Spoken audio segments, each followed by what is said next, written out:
نحمده ونصلي على رسوله الكريم أما بعد فأعوذ بالله من الشيطان الرجيم بسم الله الرحمن الرحيم أفمن كان مؤمنا كمن كان فاسقا لا يستوون صدق الله العظيم. گرامی قدر حضرت فقیر عبدالقدوس صاحب، جناب حاجی عبدالحلیم خان قصوریہ، اسٹیج پر موجود مجلس عمل کے عمائدین، زعماء، میرے بزرگوں، دوستوں اور بھائیوں، میں انتہائی شکر گزار ہوں اہل شور کوٹ کا کہ انہوں نے ایک دن کی مہلت سے اس نہایت معتبر اور باوقار اجتماع کا اہتمام کیا. آپ اتنی بڑی تعداد میں یہاں تشریف لائے، میں دل کی گہرائیوں سے آپ کا شکریہ ادا کرتا ہوں. یہ جلسے اس وقت انتخابی مہم کا حصہ ہیں اور پوری قوم انتخابی مہم میں مصروف ہے. پوری قوم نے ایک بار پھر یہ فیصلہ کرنا ہے کہ وہ ملک کی مستقبل کو کس کے حوالے کرنا چاہتے ہیں. ملک کی آئندہ قیادت کون ہو؟ آنے والی پارلیمنٹ میں، صوبائی اسمبلی میں آپ کی نمائندگی کون کرے؟ جہاں آپ کے ووٹ سے حکومتوں نے تبدیل ہونا ہے، جہاں آپ کے ووٹ سے پارلیمنٹ نے تبدیل ہونا ہے، اس سے آپ یہ اندازہ لگا سکتے ہیں کہ آپ کے اس وقت جو ہاتھ میں پرچی ہوگی وہ کتنی قیمتی ہے اور آپ کی ذمہ داری کتنی بڑی ہے. اب مشکل یہ ہے کہ ہمارے جو اس میدان میں امیدوار بن کر اترتے ہیں وہ آپ کے ووٹ کی قیمت کم کر دیتے ہیں. وہ آپ سے کہتے ہیں میں ایک ٹرالی بجری آپ کو دے دوں گا، آپ مجھے ووٹ دے دیں، یہ آپ کے ووٹ کی قیمت بنا دیں. کوئی میٹر کی بات کرتا ہے، کوئی پائپ لائن کی بات کرتا ہے، لیکن ہم نے ہمیشہ قوم کو، قوم کے شعور کو، قوم کے ذہن کو، اس کے فکر کو اونچا کرنے کی کوشش کی کہ آپ بلند ہو کر سوچیں. دو حیثیتوں میں آپ نے سوچنا ہے. اس اعتبار سے بھی کہ پارلیمنٹ میں ایک نظریاتی پروگرام ہوتا ہے. اگر پارلیمنٹ میں کوئی ہمیں یہ کہے کہ پاکستان کا نام اگر اسلامی جمہوریہ ہے تو اسلامی کاٹ دو، اگر ہمیں کوئی یہ کہے کہ آئین اللہ رب العالمین کی حاکمیت کی بات کرتا ہے، اس حصے کو آئین سے نکال دو، اگر کوئی ہمیں یہ کہتا ہے کہ اسلام پاکستان کا مملکتی مذہب ہے اور مذہب کا عمل دخل ملک سے نکال دو، اگر کوئی ہمیں کہتا ہے کہ حلال اور حرام کے لیے بنیاد قرآن و سنت نہیں معاشرے کی خواہشات ہیں، تو پھر ایسی قوتوں کا مقابلہ ہم نے پارلیمنٹ میں کیا ہے، اور جب میں نے جنگ لڑ کر ان کو پسپائی پہ مجبور کیا ہے اور وہ کوئی اسلامی دفعہ بھی تبدیل نہیں کرا سکے، تو میں سمجھتا ہوں کہ یہ میرا کردار نہیں، یہ اصل میں آپ لوگوں کا کردار ہے کہ جس کے ووٹ کی امانت دے کر میں گیا ہوں۔ اگر یہ اللہ کی رضا کے لیے ہے اور اس کی خوشنودی کے لیے ہے تو آپ سب میرے ساتھ شریک ہیں۔ اگر پیپلز پارٹی کی حکومت ہو اور وہاں پر توحید رسالت کے قانون کو ختم کرنے کے لیے سازش ہوتی ہو اور ہم نے چیلنج کیا اس کو اور حکومت کو پسپائی پہ مجبور کیا، تو میں سمجھتا ہوں کہ ہماری اس جنگ میں ہم اور آپ برابر کے شریک تھے۔ اگر ہم نے آج ختم نبوت کے قانون پر حملہ کرنے کو روکا ہے اور 24 گھنٹے کے اندر اندر روکا ہے، تو آپ سمجھ لیں کہ اس جنگ میں آپ بھی میرے ساتھ شریک تھے۔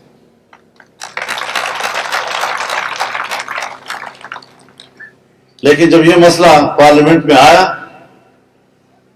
تو ہم نے پکڑا، فوری طور پر پکڑا ہم نے۔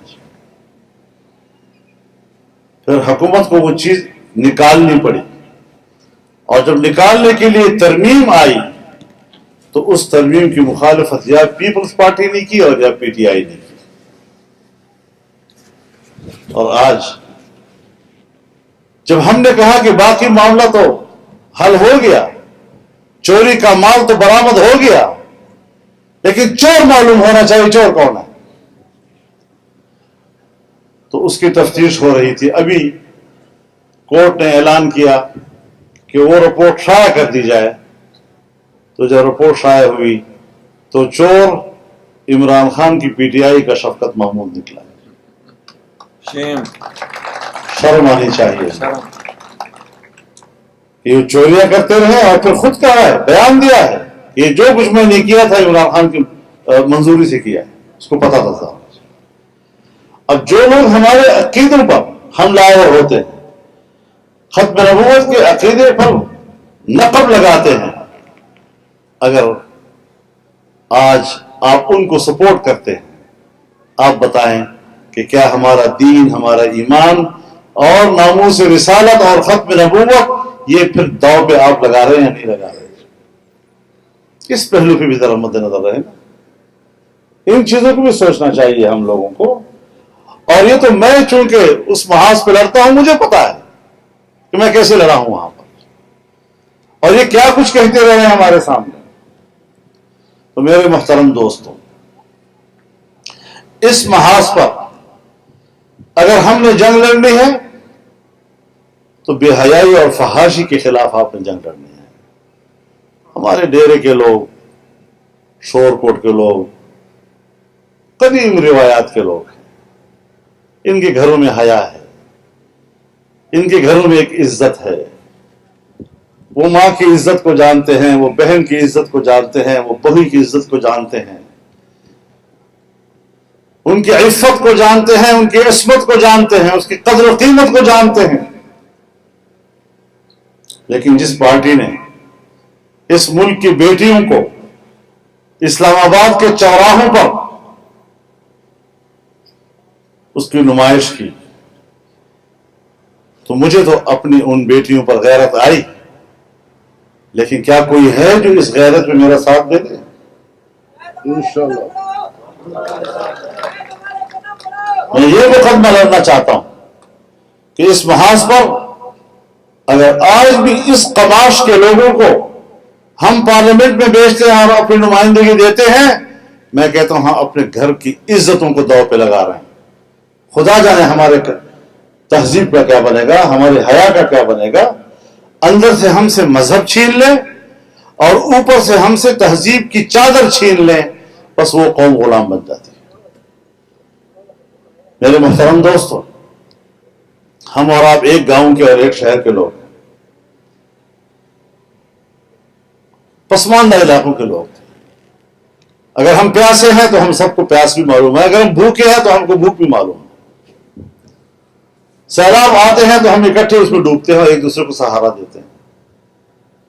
ہر مشکل میں ہم ایک جیسے ہیں۔ لیکن اس محاذ پر ہمارا امتیاز کیا ہے. آپ اس زمانے کو بھی یاد کریں اور آپ کے بزرگوں کو وہ یاد ہوگا جب یہاں کا سردار اور نواب غریب کو جانوروں سے بھی کم تر سمجھتا تھا. جس کی نظر میں غریب کی کوئی حیثیت نہیں تھی، اس کے دل میں اپنے کتے کی عزت تھی، لیکن غریب انسان کی عزت نہیں تھی. تھانے میں اس کے گردن مروڑ دیتا تھا. یہ انقلاب ہم نے پیدا کیا ہے کہ ایسے نوابوں اور ایسے سرداروں کے فرعونیت کو، ان کے غرور اور تکبر کو ہم نے زمین بوس کیا ہے اور ان پر واضح کیا ہے کہ اگر تم نے غریب کی گردن کو موڑنے کی کوشش کی، ہم آپ کی گردن توڑ کے رکھ دیں گے. نعرہ تکبیر! جمعیت علماء اسلام زندہ باد! متحدہ مجلس عمل زندہ باد! ہم عام آدمی کے مسائل سے بھی آگاہ ہیں، غریب کوچے کے مسائل سے بھی آگاہ ہیں، لیکن ہم آپ کو اس حالت میں رہنے نہیں دینا چاہتے. ہم آپ کے آنے والی نسلوں کی بھی فکر کر رہے ہیں. ہم آپ کی آنے والی نسلوں کے لیے بھی فکر مند ہیں. اگر آج اس علاقے میں چشمہ ریڈ بینک کینال جا رہا ہے، سن 1980 سے پہلے مفتی صاحب نے اس کا افتتاح کیا. آج ان لوگوں کی بیٹے پوتے اور پڑپوتے جو ہیں اس کا فائدہ اٹھا رہے ہیں. اگر میں نے 1994 میں گوملزام منظور کرایا تھا، 2013 میں اس کا افتتاح ہو گیا اور آنے والی نسلیں اس کا فائدہ اٹھائیں گی. آنے والی نسلوں کو پتہ بھی نہیں ہوگا کہ کس نے کیا ہے، لیکن اس کا فائدہ وہ اٹھائیں گے اور ہمیں اس کا ثواب ملتا رہے گا. یہاں حکومت 5 سال رہی، ہم صوبے میں جال بچھا دیں گے یونیورسٹیوں کا. ایک یونیورسٹی نہیں بنا سکے، ایک کالج تک نہیں بنا سکے. اور اگر آپ کے اس گومج یونیورسٹی میں زرعی فیکلٹی کو زرعی یونیورسٹی کا درجہ ملا ہے تو یہ آپ کے ان فقیروں کے ہاتھوں سے ملا. فصل کنال کی جنگ ہم لڑ رہے ہیں، اپنے وسائل کی جنگ ہم لڑ رہے ہیں. ابھی آپ کے پڑوس میں پوری دنیا کا سب سے بڑی شاہراہ جو چین سے لے کر آپ کو عرب دنیا اور افریقہ تک آپ کو ملائے گی، وہ آپ کے شہر کے ساتھ گزر رہی ہے. اور اس راستے پر، اس روٹ کو اور اس شاہراہ کو اس راستے پہ ڈالنا، مجھے پتا ہے کہ میں نے کتنی جنگ اس کے لیے لڑی، کس طرح میں نے حکومت کو آمادہ کیا. اور صرف اپنی حکومت کو نہیں، میں 1 ہفتہ چائنا میں رہا اور وہاں کی قیادت سے مذاکرات کیے اور ان کو اس بات پر آمادہ کیا کہ روٹ یہاں سے گزرے گا، اور اس میں ہم کامیاب ہو گئے الحمدللہ. یہ وہ چیزیں ہوتی ہیں. آپ لوگ تو یہاں پر، یہ میں جاتا تھا یارک وغیرہ میں تو فرسٹ کینال کی بات ہے. آج میں نے ان سے کہا کہ یہ جو سی پیک ہے یہ کوئی 10 کینالوں سے زیادہ آپ کے لیے مفید ہوگا. 10 نہریں جو ہیں کم، اور یہ آپ کے لیے ایک اتنی بڑی شاہراہ. یہ وہ چیزیں ہیں جس سے آپ کا علاقہ اٹھتا ہے، جس سے آپ دنیا کے بڑے لوگوں کے اور خوشحال گھرانوں کے برابر میں آ جاتے ہیں. میں یقین سے کہتا ہوں کہ ہم نے ترقی کا ایک سفر شروع کیا تھا اور کہا جاتا تھا لاڑکانہ ہے اور لاڑکانہ پیرس ہے اور لاڑکانہ نے یہ ترقی کر لی. آج اللہ کے فضل سے ہم لاڑکانہ سے آگے نکل چکے.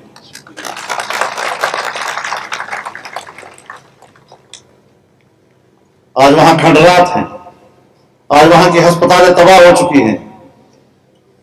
ایسی صورتحال میں ہم ایک سفر کر رہے ہیں. یہ روزمرہ کی بنیاد پر نہیں ہوتا. آپ اس کی بنیاد رکھتے ہیں، پھر آپ اس کو مکمل کرتے ہیں، پھر آنے والی نسلیں اس سے فائدہ اٹھاتی ہے. تو ترقی کے اس سفر کو ہم نے جاری رکھنا ہے اور ترقی کے اس سفر کو ہم نے آگے بڑھانا ہے اور اس کے لیے ہم نے مل کر سفر کرنا ہے. میں شورکوٹ کے دوستوں سے یہ پورا بھروسہ لیتا ہوں، اعتماد لیتا ہوں کہ انشاءاللہ العزیز آپ نے اس الیکشن میں اپنا ووٹ کتاب کے لیے استعمال کرنا ہے. بڑا ووٹ ہو یا چھوٹا ووٹ. اگر آپ چھوٹا ووٹ نہیں دیتے تو پچھلی دفعہ بھی MMA کی حکومت بن گئی اور ڈیرے صاحب کی نمائندگی نہیں تھی. تو اس بات کو بھی مد نظر رکھیں کہ ہم نے اس حوالے سے بھی دیکھنا ہے کہ ہمارے پاس اسمبلی میں نمائندگی ہونی چاہیے، وہ نمائندگی جو آپ کی ضرورتوں کو سمجھتی ہے اور صرف ووٹ لے کر اس کی بنیاد پر عیاشیاں نہیں کرتی۔ تو میرے محترم دوستوں، انشاءاللہ ہم ایک دوسرے کے ہم سفر ہیں، اور ہماری خوشی اور غم ایک ہے، ہماری ترقی ایک ہے، اور ہم اس پسماندگی سے نکلنا چاہتے ہیں۔ اللہ تعالی ہمارا ہمیں